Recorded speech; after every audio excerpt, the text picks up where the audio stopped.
How's it going? Welcome back. So what we're going to talk about this evening then is Sandhurst, and we've got four sort of platoon commanders with all different sort of levels of seniority within the battalion itself, and they're going to give you their account of Sandhurst. So it's not going to be geared towards infantry. That's anyone. So male, female, corps, whatever, all sort of stuff, hints and tips, and their experiences and what. And to feed into a bit to you what they would have liked before they joined. So what we're going to go through first then is mindset. So what sort of mindset do you think then, sirs, is it good to have prior to going to Sandhurst? I think when you first go to Sandhurst, it's very, it's a little bit daunting because it's a new experience, especially for someone who's kind of never, doesn't have any sort of military background at all. You get maybe to an extent a little bit psyched out, but I think number one, the best kind of way to approach it is actually it's a pretty fun course. You're not going there expecting to know an awful lot in terms of military knowledge or tactics or anything like that. What I'd say is number one, most of all, go with the kind of mindset that you're going to fail. You're going to have certain failures. Just do not let those failures kind of build up and get you down. Take the failures as a learning point. Then just continue to move on. I think as well, be open. So most people go there with an idea of what they want to do. Yeah. But 9 times out of 10, they've changed their choice of arm. Okay. Yeah. So it's being open to every aspect of the army, as opposed to niching yourself early on.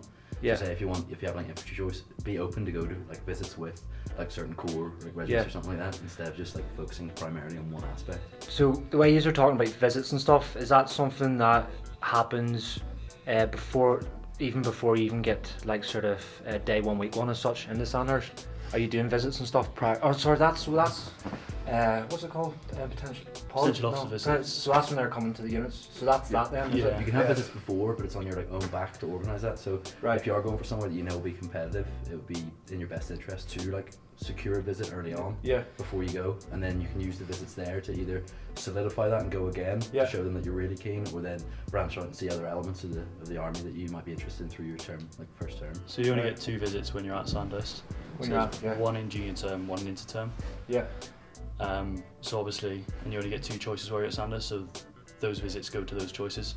Yeah. So you're better off branching out before you go, and then you kind of get a better idea before you actually turn up at Sandhurst. So these 2 visits that you're allowed then, and so we're touching on it as in the terms in Sandhurst. So in your junior term, is there a week or whatever set away? So you're training, you're together as platoons, I take it, yeah? Yeah. So everyone from the platoon will go away that week to all the different regiments or corps or where they're going to. Is that how it happens then? Yeah, pretty much. So it starts off, you'll go to Sandhurst with a rough idea of the regiments that you want to join, and then in the first 5 weeks you're going to hold a few nights where all the different regiments will go into different rooms, and you go and they'll have a stand, and they'll have 1 or 2 officers, maybe a few NCOs from that regiment, and you'll be able to ask them questions, and they'll kind of get a gauge of you, you'll get a gauge of them. Yeah. And then if you like them, you put your name down. You can put your name down for pretty much, I think for as many regiments as you want. Okay. And then towards the end of junior term, you start narrowing it down to 2, I think max 3 regiments. Right. So that's towards the end of junior term. Yeah. And how long is junior term? So 14 weeks each time. So juniors, junior term, intermediate term, senior term, each one is 14 weeks. 14 weeks. Usually you've got 2 weeks off in between. I think you've got 3 weeks off in between if you're doing summer. But yeah, 14 weeks per term. So 44 weeks in total. And then, so what is it like? So obviously the 14 weeks per term, when you're coming to the end of a term, is there should you be meeting a certain criteria? And then I'm only reverting back to captain with back squad and whatnot. Does that happen in Sandhurst where if there's a certain officer or cadet who's not meeting the criteria before they leave either one of these terms, do they revert back and stay within that term, or what way is it go?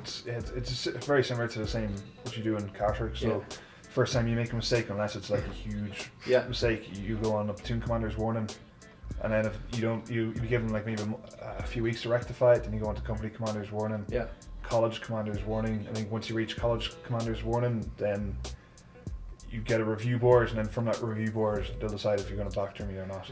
But that it doesn't happen very often. So out of my intake of about 220 people, 1 guy got it back turned. Right. Okay. So it's you know, don't be like, don't think it's this huge big thing, because it's really not as common as you might think. It's just down to like repeated offences pretty much. So if you can say if you have like you get in trouble for 5 separate things, as long as you're showing to be proactive and trying to correct that, because they're aware that some people don't have military experience. So coming in, like being on parade for certain times or wearing certain uniform to a certain standard, they're aware that it's going to take a while for that curve to increase to the level they want.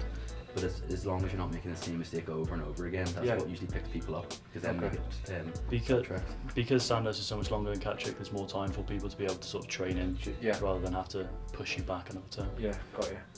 Well, obviously the level of instruction that you're getting there as well is you're getting instructed by some of the top instructors of the British Army as well. So you're given every chance to learn from your mistakes and stuff. So it is good. Cool. So we basically touched with junior. So junior terms, basically, you know, you're doing. It's basically that's that curve then where we're taking you from civilian to getting that foundation sort of military stuff. So take it all tactics and whatnot, so like all like section level type stuff. You're not really, are you delving into any sort of? I think the first 5 weeks is pretty much to replicate the first 14 weeks of when you go to Catterick. Okay. It's just a wee bit more compact. Then once you do your first 5 weeks, isn't it, you start going on to your section level stuff? Yeah, so at the end of your first 5 weeks, you have your first section attack sort of exercise. Self-reliance, isn't it? So self-reliance is within the first 5 weeks. First attack, isn't it? Yeah, first attack, which is your like first section attack, which is literally you just rolling through section. Everyone has a command appointment. Right, okay, so people are getting command appointments then straight away? Yeah, straight away. I mean, they're not that big a deal at that point. It's massively a learning point. So at the end, there's a big debrief, and you sort of talk through what you do. And the DS are sort of they're next to you, sort of talking you through it. Okay, yeah. Whereas when you move on to later terms, they sort of take a step back. Yeah. And they'll teach you through your attack, but not as much as they would in sort of first attack. And the later ones, so it's just getting that sort of taster then, and then seeing who's the sort of, are they sort of selecting it, or are they giving it up to see who's sort of willing to put their head above the parapet as such to put themselves forward? Yeah, definitely. To see that kind of stuff. So. Yeah, that happens a lot. They'll always ask, a lot of the time they'll ask when it comes to a command appointment change, so it's the turn for someone new to be in charge of the next kind of serial or whatever, then they'll generally ask, you know, who wants it. Yeah. And, you know, generally everyone kind of has to stick their hand up. They have the name already, don't they? Test. Yeah. But exactly, it's a test to see who's sticking their head up. Yeah. Okay, Roger, happy days. Right, cool. So junior term done, 14 weeks, and then we're 2 weeks off, and then potentially is that what would depend on? 2 to 6. 1 week of doing some AT, and then 2 weeks. Right. Yeah. And then intermediate then. Intermediate term. What was sort of not in detail, like a sort of broad brushed. What was sort of the stage there we at? So intermediate term, you're kind of expected to be kind of at a basic soldier level now at that stage. Yeah. So the first 14 weeks is to get you from civilian to kind of regular soldier. Yeah. And then the intermediate term, the focus kind of shifts from kind of direct kind of infantry type stuff to getting into different types of exercises, so public order type stuff, and getting a little bit more. It's like defensive, defensive, offensive.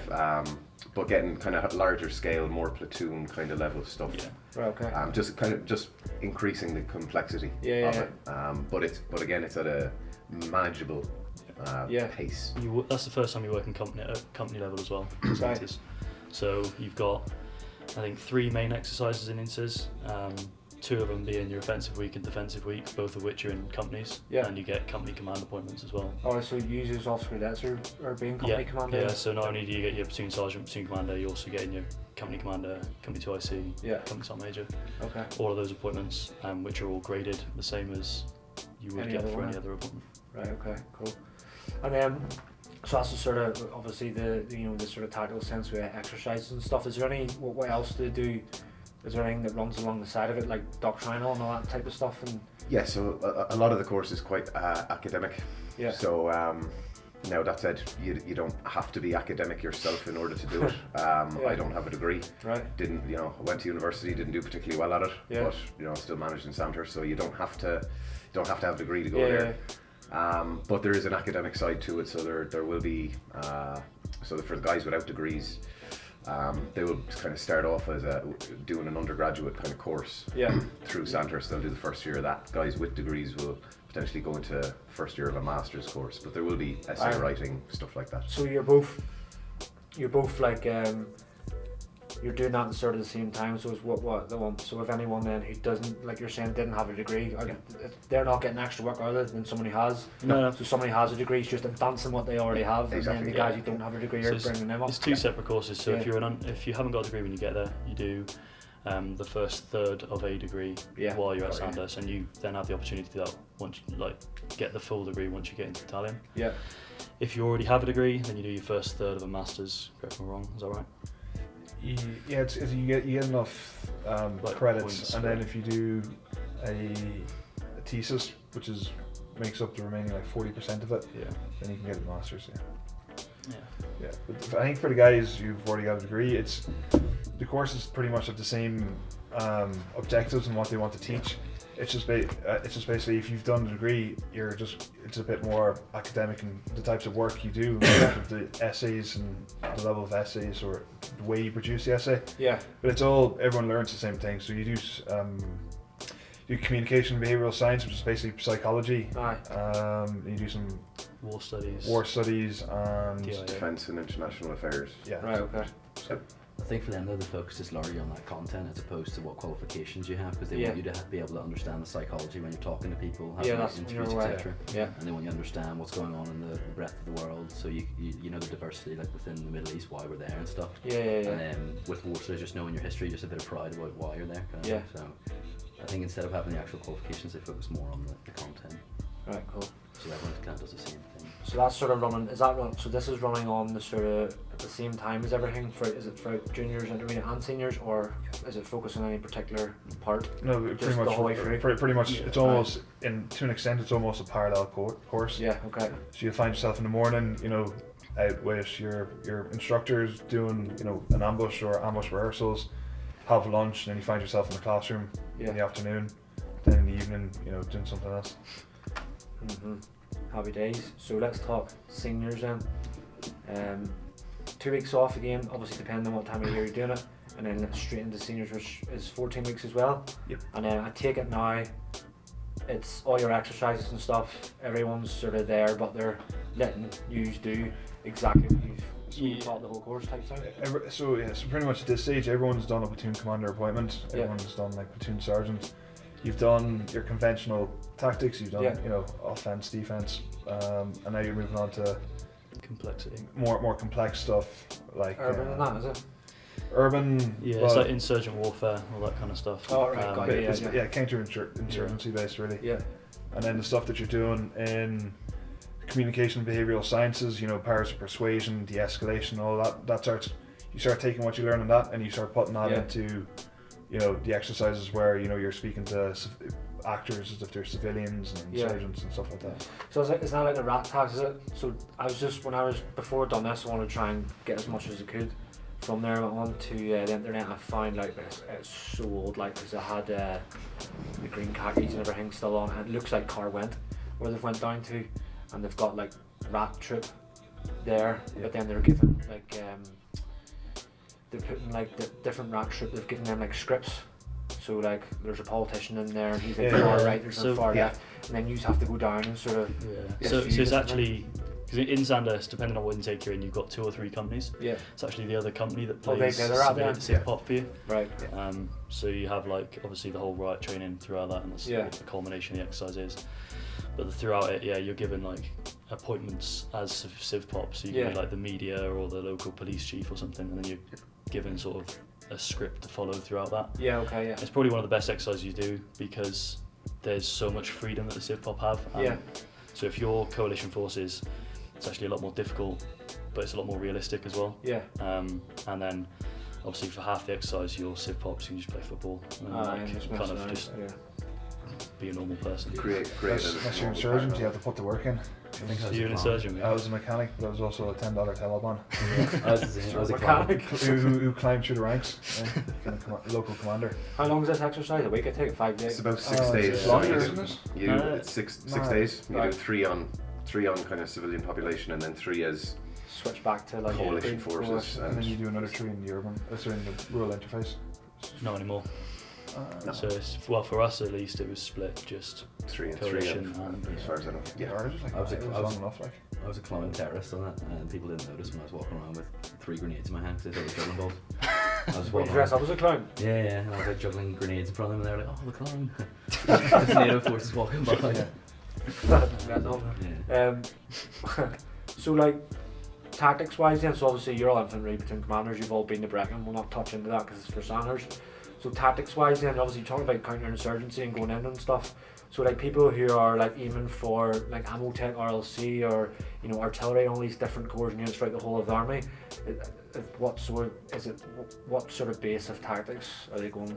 Is it with Sandhurst? It's quite base level, I thought. Is it? Yeah, it is a relative base. I mean, you're expected to be a soldier. Yeah. For, you know, at the end of the day, so it's not, and you kind of taught that through the first 2 terms. And the last term, everyone has their regiments, so you kind of get put into appointments that kind of reflect those. Okay, yeah. So if you're going to go to the infantry, they might put you in a more like offensive platoon command appointment, or at least that's what I found anyway. Or if you go into another one of the corps where you're going to have to sort of be more analytical and think about things more, they'll put you in sort of a more complex situation. Yeah, got you. Think like that. So everyone finishing up Sandhurst will have a good knowledge of basic infantry tactics, but that's the infantry guys. So Sandhurst being phase 1 training for officers, we then go to our phase 2 somewhere else, and everyone else does their phase 2 in different places. But by the end of Sandhurst, because it uses the infantry model to train everyone for phase 1, everyone will come away with a fairly decent, like a decent basic knowledge of infantry tactics. Right. Cool. So as sort of seniors, obviously we're just sort of going over it with a broad brush. So let's talk like obviously the best part of probably Sandhurst for all of you is commissioning parade. Prep for it then. Is it like, because I know with us, I think they start doing drill for like the last week. I don't know if it's changed now or whatnot with them in Catholic, but it's basically drill for a week. Same, but obviously looking at videos of commissioning parade compared to an ITC parade, there's a big difference there, like with the amount of drill and stuff you're doing.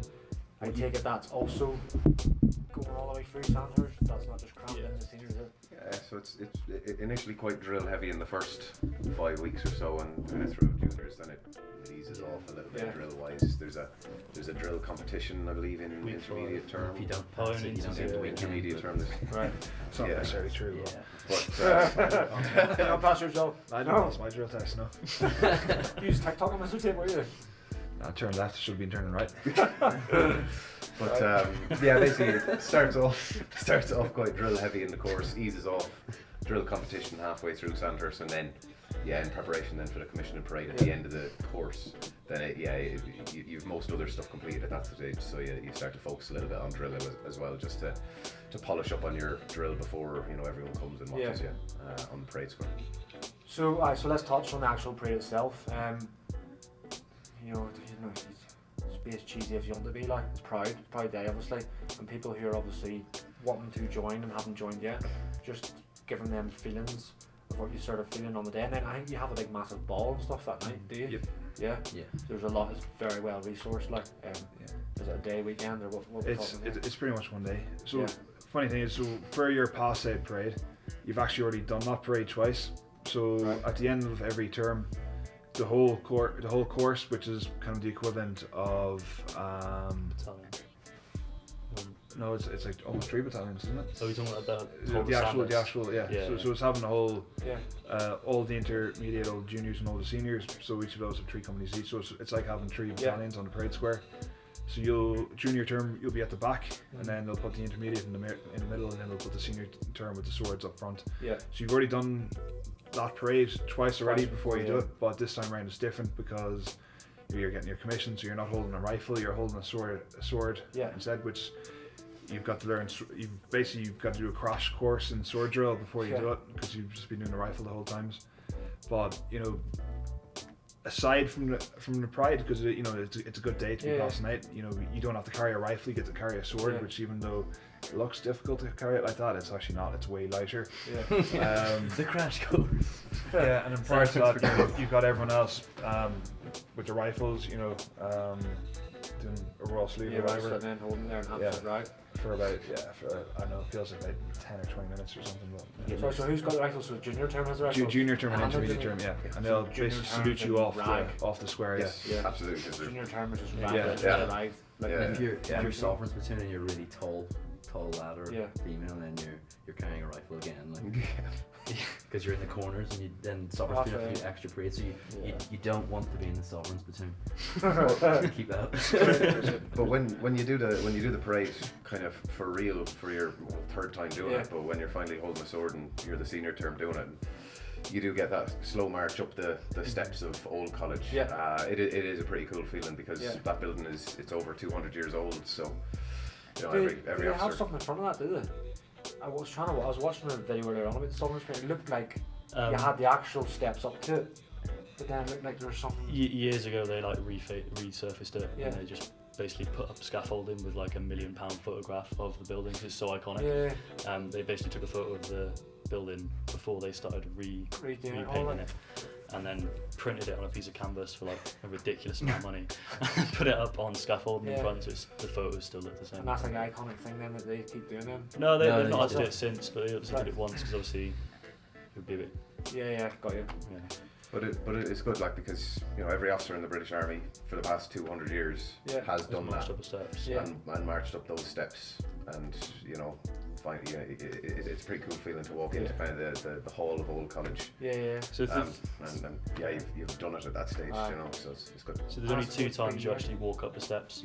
So when you arrive on Iron and Board Sunday, you get all your kit and walk up these steps, and you're greeted by like platoon commanders and OCs as you turn up.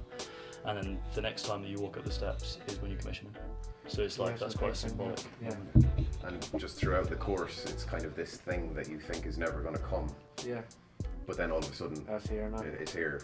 It'll be longer for you as well, like, because obviously Patrick is only 6 months, and then the other, like Purbright and all them sort of phase ones is only like 14 weeks, so like 1 term. It's a long period of time you're going to be in this basically. But cool. So like last thing then before we leave in is, without giving too much away, any hints and tips? So if you're thinking now, if you were to redo that whole course, what you would like to know? Not giving anything too much away, because they need to experience it for themselves as well. And then new officer cadets, but anything that you might sort of think would be a bit of a hint to someone, or a tip. Yeah, no one could do the course on their own. You go there, you'll feel this kind of shock of capture is what they call it, and you'll probably feel a bit intimidated by the whole thing of it. But everyone else there with you is feeling the exact same. So that's what kind of bonds you together, and that's what helps you help each other through. So you have a bad day, someone having a good day will help you. You're going to have a good day coming up, you're going to help someone else who's having a bad day, and you work together as a team, and it bonds you really tightly. I take it so seriously all the time, having a bit of like allowing yourself to have a joke with people, and allowing yourself just to chill out, even if what you're doing the next couple of weeks is really stressful in your head, just to kind of take a step back, because everyone's feeling it, you know what I mean? So it's not as if you're the only one in it, as Brian was saying. So just enjoy the small moments as well, and laugh about what's happened. And if you do something wrong, people are going to laugh at you for it, and someone else is going to do something wrong, you're going to laugh at them for it. It's just part of the whole morale of being in the platoon and stuff. So just enjoying it. But you're gonna mess up. You're gonna get beasted, and you will be like shouted at by a Geordie colour sergeant for 20 minutes. You won't understand what he's talking about. But like everyone will get it. Everyone will do something wrong, and it's just having flashbacks there. Staring down the film right there, like. I probably did more wrong than I did right in Sandhurst. I'm just trying to think of one single one. I suppose there are many things. Cool. Well, thanks very much, sir, for coming on. That was another episode. So if you're keen on Sandhurst itself, then there you have it. 4 experts about Sandhurst College, and get amongst it. And we will see you again next week.